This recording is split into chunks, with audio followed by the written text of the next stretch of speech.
Hi, so it's me again, Nick Howarth, with another rather sad story about a very good friend of mine in the Internal Stability Division back in the late 80s, early 90s, a guy called Sergeant JP van Wyk, who was brutally murdered in a township called Davidton on the East Rand, just outside Benoni.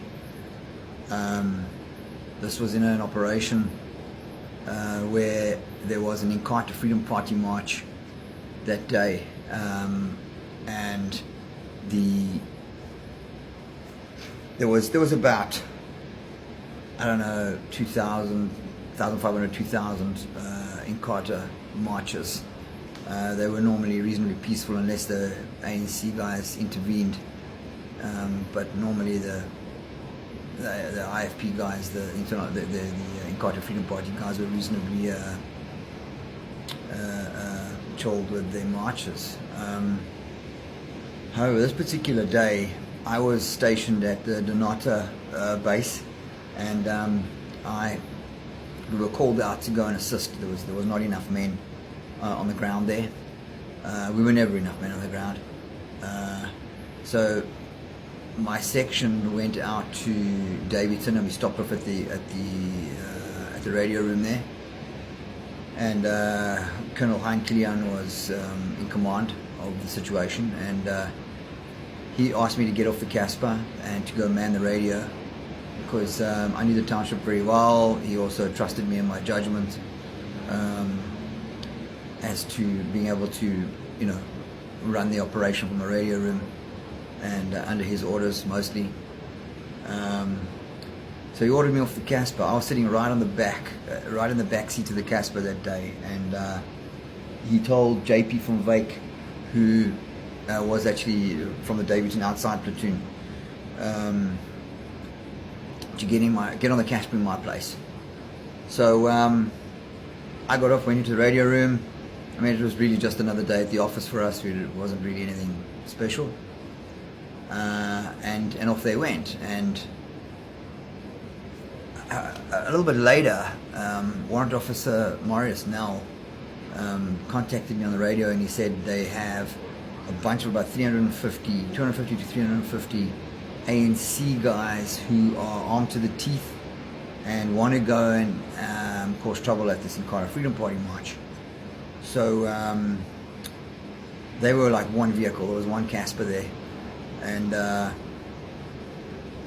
probably, I think, like 8 men on this Casper, and they were waiting for backup because Colonel Kilian told me to tell them that they should contain these guys and see if they can get their weapons off them.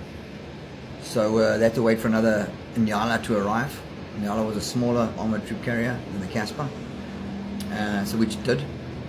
And as this other troop carrier arrived, which also had around about 6 or 7 men on it, the back doors of the Casper opened, and JP stepped out onto the step, and within seconds this mob got hold of JP and dragged him into the crowd, and apparently his shotgun jammed and he couldn't defend himself, so he was brutally murdered in this crowd. They just went at him, took him apart like so bad, and they got 2 of our other guys as well, but these guys managed to make their way back into the Casper with wounds. They were both wounded. I still remember the one guy, I think he had a gash over the back of his head from a panger. And what had happened just before that, before these ANC guys attacked these vehicles, is there was a Sangoma there who was like a witch doctor, and he was sprinkling water on all the guys with this branch and this bucket of water, and he was telling them that the police bullets will turn to water if they have the spell cast on them, which obviously didn't happen because they thought that was going to happen. So they stormed these 2 vehicles, thinking that the police bullets would turn to water. and they ended up trying to enter the Casper and the Nyala through the doors and through the roof. The roof in Casper is open, so these guys were climbing in the roof and they were inside the vehicle, and these guys were basically, the internal stability unit guys were basically fighting for their lives, and they opened fire, obviously, having seen what had happened to the other three, and especially JP. I don't know what the same happened to them. So they opened fire on these guys, and these guys just kept coming and kept coming, and almost overran the Casper. And these guys emptied out their firearms on them, and ended up killing, I can't remember what the number is, it was like 12 or 13 people, and there was a good 20 odd which were quite badly wounded. Everybody shot from the front at close range. Yeah, and so anyway, we could hear this going on the radio, you know. I mean, literally, I was supposed to be in JP's place, and I was sitting in the seat that he was sitting in. He got out first, obviously, because he was right at the back. And so fortunately, well, it didn't end up being very successful because JP was so badly hurt. But our medic, properly trained paramedic and ops medic, Louis Pretorius, great medic, great guy to have around, and you know, when the bullets were flying, they came hurtling back in the Anyala, and they had JP in the Anyala. And I still remember pulling him out of the Anyala, and there was pieces of bone. He'd had like hack marks all over his arms and his face, and he just had so many holes in his chest and stomach.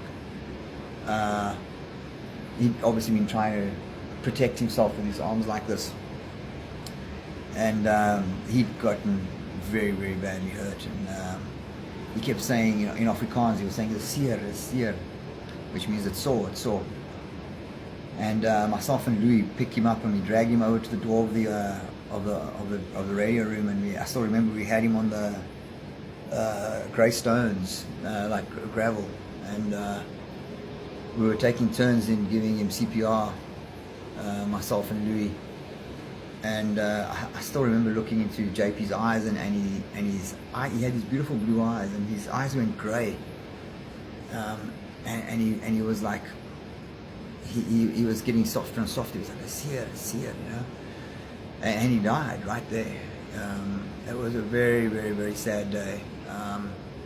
The saddest part was that the government failed these policemen after that. They took them to court, and there was a whole commission run by Judge Goldstone, who obviously had an agenda at the time. You know, they didn't want to shake too many cages, you know, rattle too many cages. So at the end of it, it came out that nobody was guilty of anything, and the police overreacted. The police were apparently just supposed to let them overrun them and kill them. You know, that would have been the correct action according to this commission, its findings.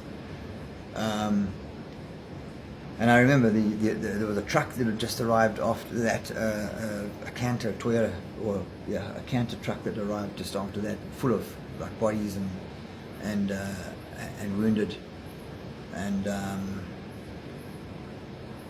and I was a pallbearer at JP's funeral. JP was, you know, he was married.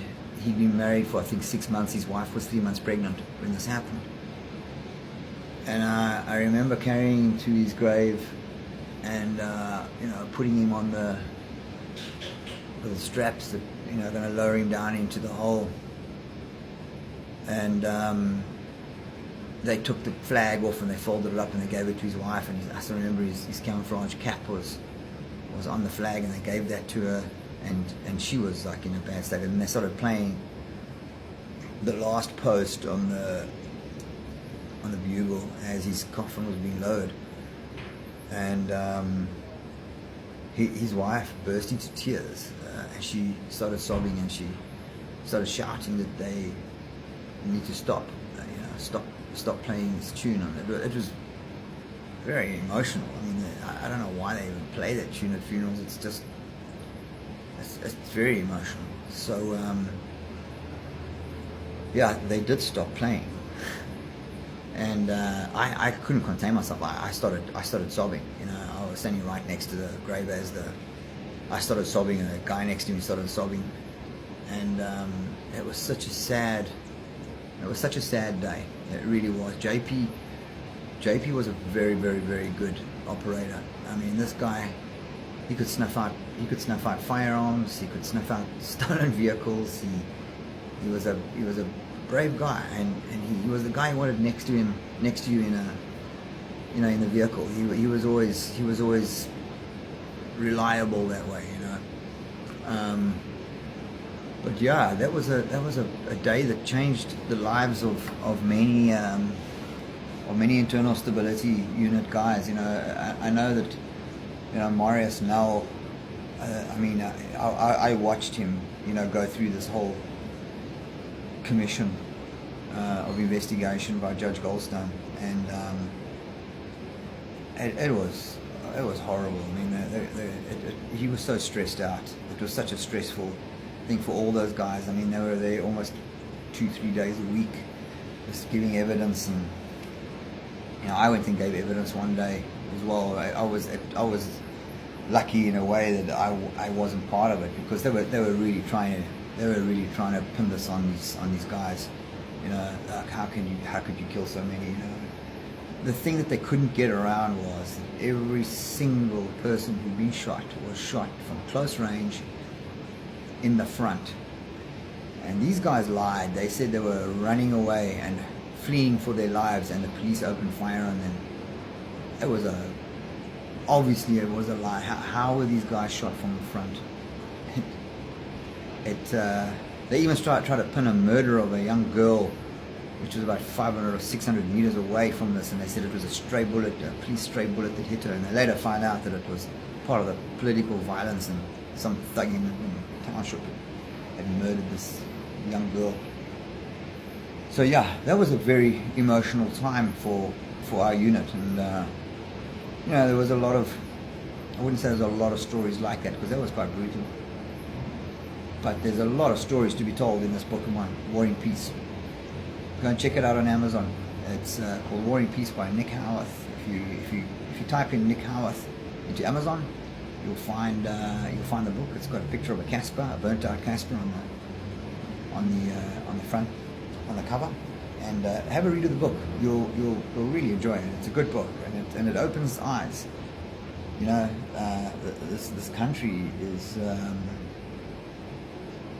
That kind of violence is starting to spill over into the more affluent areas of South Africa at the moment, and there's nobody to contain it. There's no internal stability division anymore.